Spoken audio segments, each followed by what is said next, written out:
I held the letter between my fingers. The words stood out like fresh wounds. The purge has begun. The Black Sepulchre has seen to it. I'd heard the name before in hushed voices among criminals who knew when to keep their mouths shut. But this was different. Whatever had stood in that doorway, it wasn't human.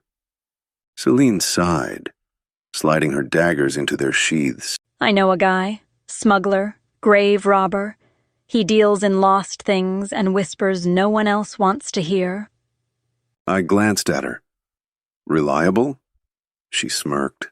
Hardly, but he's the only bastard I know crazy enough to trade with the cults.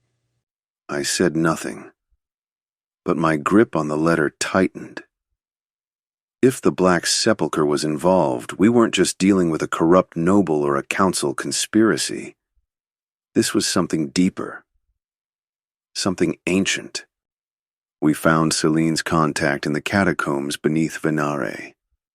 The tunnels stretched for miles beneath the city, twisting labyrinths of decay and secrets. The dead outnumbered the living here. Celine led me through damp corridors, the flickering lanterns barely holding back the darkness. The air stank of mildew and rot, thick with the weight of unspoken things. At last we reached a chamber, a forgotten ossuary where skulls were stacked like offerings to a god that never answered. A man stood in the center, hunched over a table covered in trinkets and bones. His face was gaunt, his fingers ink-stained and restless. He looked up, and a crooked smile stretched across his lips. Celine? Didn't think I'd see you again. I thought you might be dead. His voice was a rasp, like old parchment crumbling. Celine leaned against the wall, unimpressed. And yet, here I am, disappointed? He grinned, revealing teeth too sharp for comfort. Not at all. Business thrives on the impossible. His gaze slid to me, assessing. You're new. I said nothing. Celine got straight to the point. We need information on the Black Sepulchre and a place called the Sanctum. The man's smile vanished. His fingers twitched, tracing some invisible sigil in the air. A ward. A habit of men who had seen things they wished they hadn't. Celine, some doors shouldn't be opened. I stepped forward. Then name your price and tell us where to find the lock.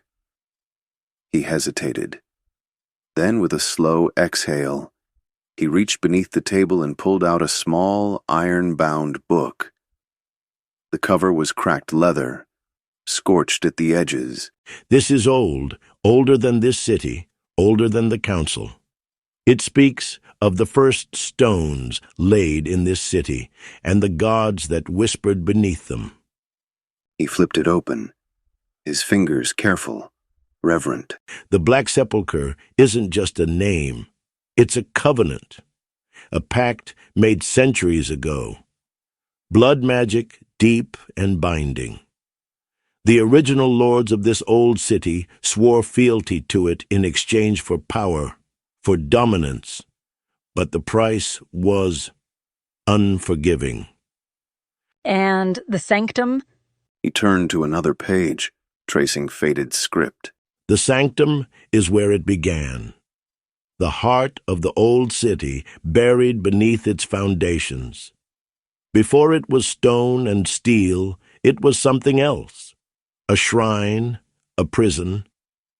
They say those who enter never return. A thrill of unease coiled in my gut. I reached for the book, but he pulled it back. Knowledge isn't free. His fingers tightened over the cover. Celine's patience snapped. You owe me, Dermont. The name struck me like a blade between the ribs. I knew that name. Dermont. Dermont Verro. Once a noble. Once powerful. Until the council ruined him.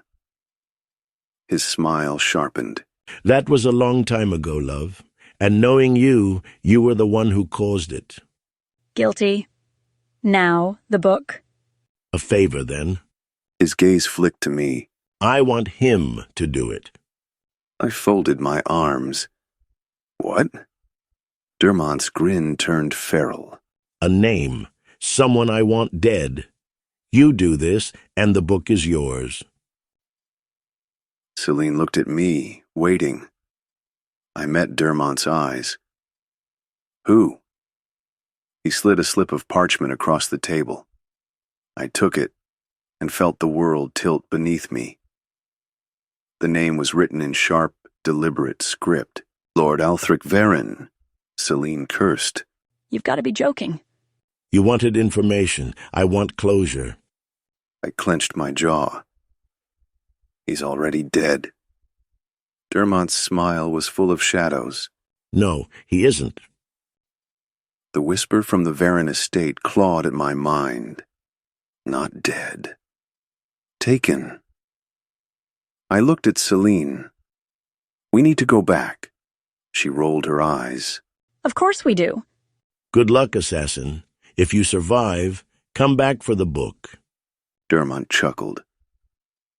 We left the catacombs with more questions than answers. The Black Sepulchre. The Sanctum. A noble who should be dead. The deeper we went, the darker the path became. And something told me we were running out of time. The Verrin estate loomed before us once more. But this time, something was different. It wasn't abandoned. The last time we were here, the halls had been dust-choked, the windows dark, the air thick with a presence that whispered from the shadows. Now, lights burned in the upper floors, flickering like restless fireflies. The iron gate, which had sagged on rusted hinges before, now stood firm and locked.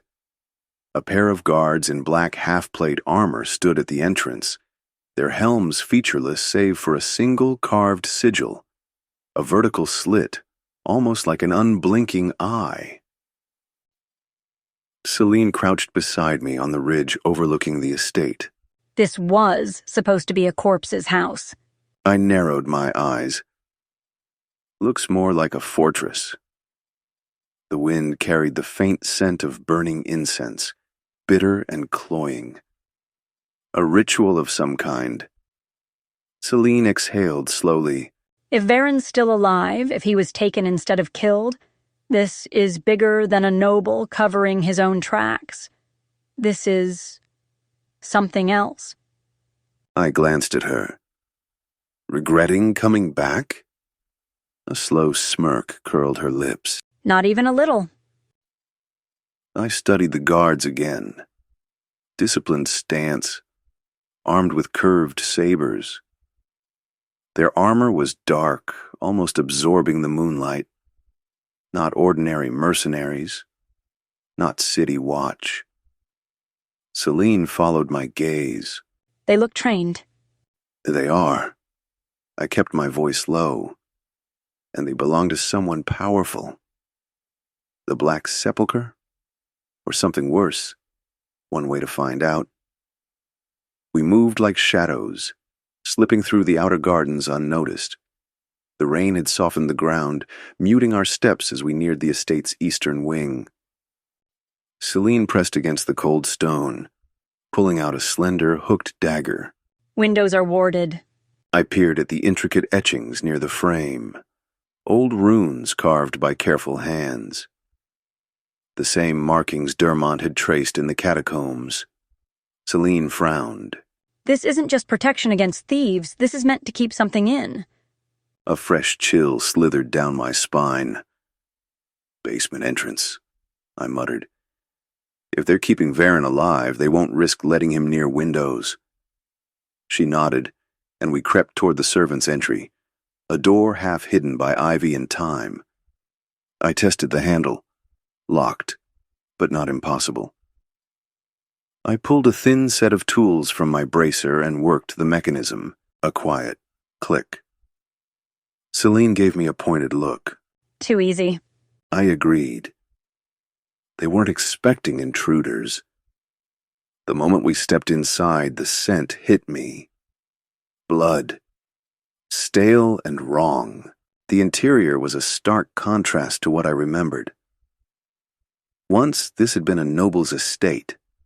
Polished floors, lavish tapestries, the cold, empty luxury of the elite. Now the walls were stripped bare, the furniture overturned, and the air thick with something unnatural. Faint whispers drifted through the corridors, like voices speaking just beyond the edge of hearing. Celine touched her dagger hilt. Tell me you heard that. I nodded, scanning the hallway. At the far end, a staircase wound downward into darkness. The scent of blood was stronger there.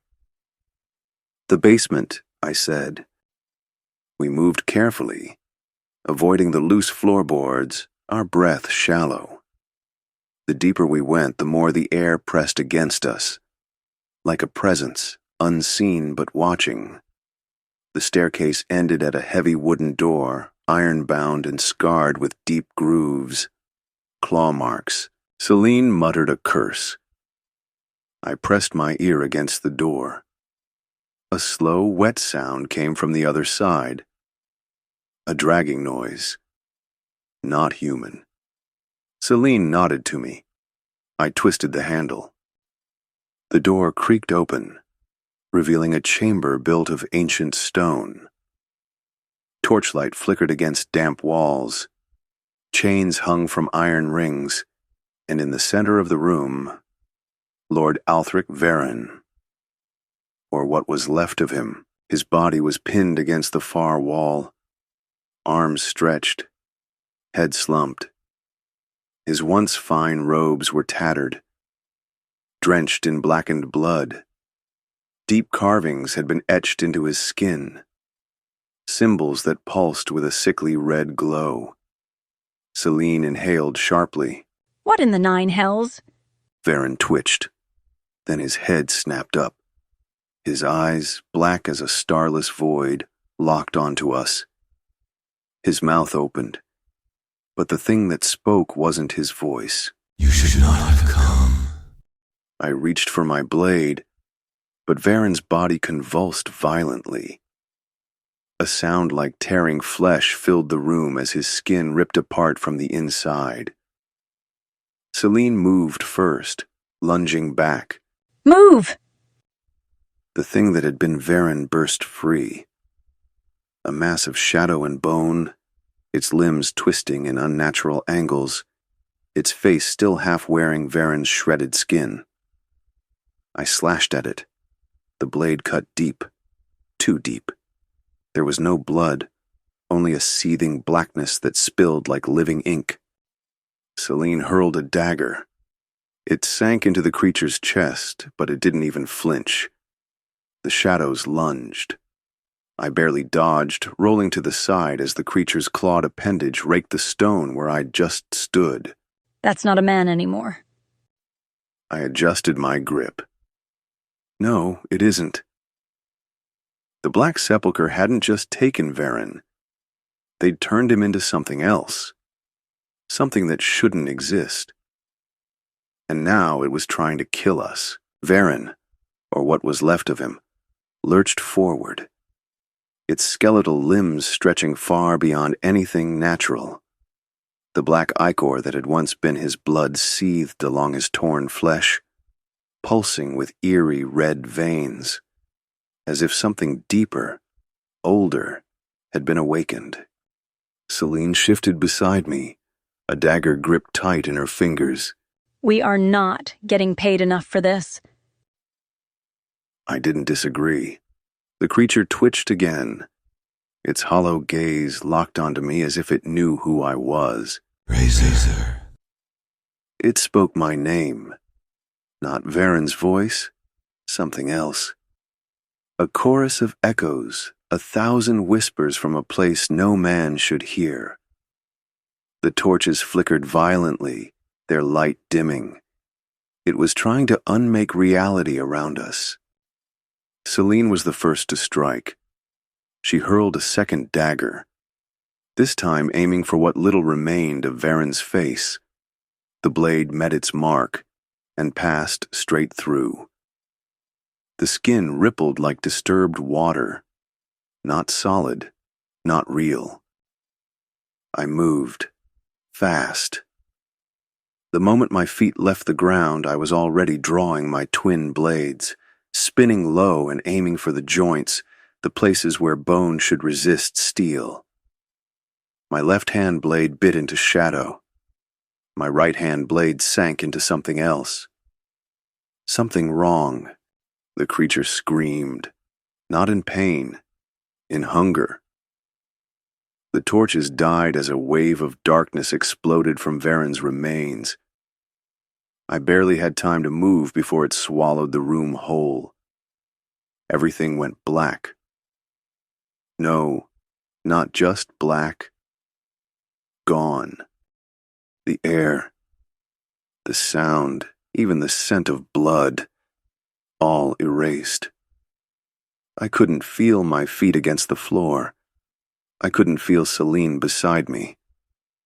Only that voice. You walk the edge of the abyss, assassin. I twisted, slashing blind into the void. My blade met nothing. You think yourself a hunter, but you are prey. I felt it now. Something behind me. Close. Closer. The whispering tendrils of something wrapping, reaching, waiting to consume. Then, a spark. A burst of blue fire cut through the blackness. Celine's magic. The world snapped back into focus. I hit the ground hard, rolling as the darkness reeled away from me like a retreating tide. My lungs burned from breath I hadn't realized I'd been holding. Celine stood near the doorway, her palm raised, fingers crackling with faint residual arcane energy. Move, Raezur! I did. I hit the creature low, my blade dragging through its warped, sinewy body. This time it felt the cut. It shrieked, stumbling back. The shadows that had enveloped the room recoiled, pulling inward, twisting and spiraling into Verrin's broken form. And then, it collapsed. The black ichor seeped away, vanishing into the cracks of the stone floor as if devoured by the earth itself. Only a twisted, mangled corpse remained. Lord Verrin was dead, truly dead this time. But my pulse didn't slow, because we had just witnessed something far worse than an assassin's work. Celine knelt beside the body, her jaw tight. This wasn't a ritual gone wrong, Raezur. This was a transformation. I wiped my blade clean, though the stain still felt like it lingered. The black sepulchre. She shook her head. No, something deeper. She gestured to the floor where Verrin's blood had vanished. A single sigil was now burned into the stone. A spiral of interwoven lines, curling inward toward a single blackened eye. I didn't recognize it. Celine did. This is not the sepulchre's mark? Then who the hell are we really hunting? We didn't stay in the Verrin estate longer than we had to. Whatever dark forces had been at work, they had left no more loose ends. But we had something better. The sigil. Celine had seen it before. A symbol whispered about in the deepest corners of the city's underworld. It belonged to the Veiled Hand.